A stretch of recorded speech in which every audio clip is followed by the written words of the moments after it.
Korean এই তুফু বা দুবু হাত দিয়ে ধরা যায় না, এমনি যদি একটু চামচ দিয়ে যদি ধরে তরকারিতে দেওয়া হয় বা স্যুপে দেওয়া হয় তাহলে ভালো হয়। দেখেন কতটা নরম এই সন্দুবু, মানে এই দুবুটা বা এই থুফুর নামই হচ্ছে সন্দুবু, একেবারে নরম স্বাদে। কোরিয়ান মাটির হাঁড়িতে তেল দিয়ে রসুন কুচি, কোরিয়ান মরিচের গুঁড়ো দিয়ে হালকাভাবে একটু জ্বালিয়ে 5 সেকেন্ড 7 সেকেন্ড তারপরে পানি দিয়ে দিলাম। পানিটা পরিমাণ মতো দিয়েছি, 2 জনের জন্য হবে। কোরিয়ান চিলি পেস্ট সস, কচুজাং দিলাম ওই 1 চামচের মতো, ছোট চামচের।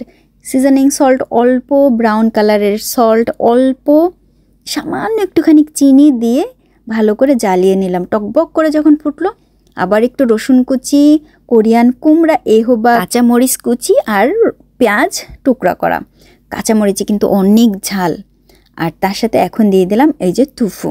এই সন্দুবু বা তুফুটা কিন্তু আমি একটুখানি পানি দিয়ে ধুয়ে নিয়েছিলাম। এখন দিয়ে দিলাম বিফ ব্রিস্কিট, একেবারে পাতলা গরুর মাংস। বাস হয়ে গেল রান্না। এখন টকবক করে ফুটবে আর ফুটবে, হয়ে গেলে আমি লাস্টের দিকে দিয়ে দিলাম অনিয়ন কুচি করা। বাস হয়ে গেছে আজকের রান্না সন্দুবু চিগে।